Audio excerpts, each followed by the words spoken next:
નમસ્કાર, આપ જોઈ રહ્યા છો Spark Today News. Alkapuri Jain સંઘમાં આચાર્ય રાજરત્નસુરી મહારાજનું સામયું યોજાયું। વ્યાખ્યાન બાદ સંઘ નવકાશ યોજાઈ।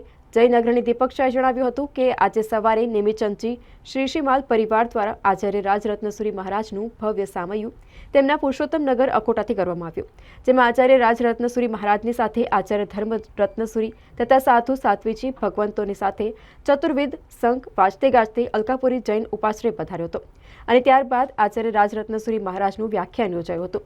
સંઘના પ્રમુખ શ્રીએ હિંમતભાઈ શાહ જણાવ્યું હતું કે ગુરુદેવ આજે સાંજે જ ભાઈડી કરજણ થઈ દેથાણ મુકામે ઉપાધ્યન તપ ચાલી રહ્યા છે ત્યાં પહોંચશે અને ત્યારબાદ ત્યાં વસંતધામ નૂતન જિનાલય અને ઉપાશ્રય ખાતે યોજાનાર ઉપધ્યાન તપની માળના કાર્યક્રમમાં આચાર્ય રશ્મિરત્નસુરી મહારાજ સાથે નિશ્રામાં પ્રદાન કરશે।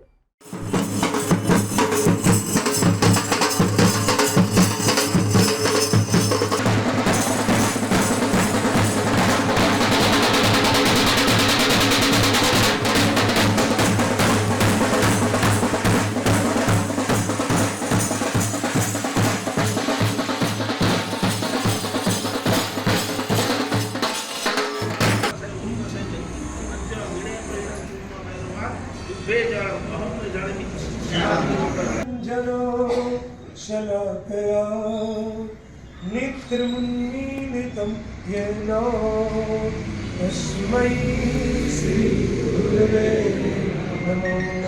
तस्मै श्री गुरुवे नमः।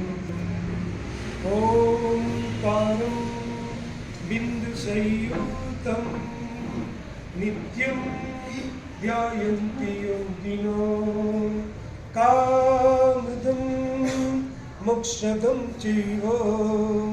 ओम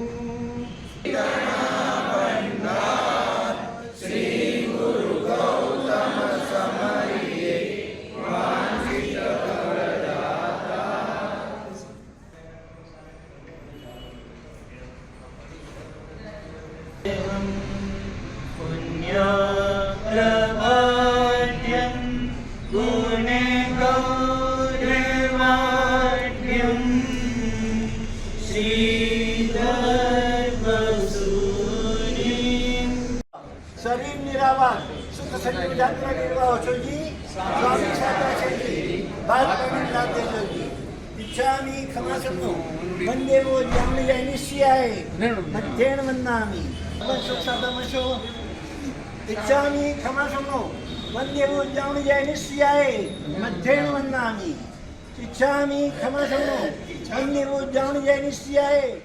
अलकापुरी अकोटा जैन संघ में लगभग 2 મહિનાના ગાળા બાદ આજે અમારે આગમન થયું છે। આજ સંઘના ગત ચાતુર્માસમાં સમગ્ર વડોદરામાં 457 જેટલા માસક્ષમનો અને 1404થી વધારે અઠ્ઠાઈઓ થઈ હતી। આવા અદ્ભુત ઐતિહાસિક ચાતુર્માસ બાદ અમે વિહાર કર્યો અને લગભગ 500 કિલોમીટરની વિહાર યાત્રા દરમિયાન અંજન સલાકા 2 પ્રતિષ્ઠા મહોત્સવ શિખરબદ્ધ જિનાલયોના ઉપદાંતપ દીક્ષા પદયાત્રા સંઘ જિનાલય નિર્માણ પ્રારંભ વગેરે વિવિધ શાસન પ્રભાવનાના કાર્યો થયા અને 500 કિલોમીટરની વિહાર યાત્રાના અંતે આજે પુનઃ અમારો આ સંઘમાં પ્રવેશ થયો।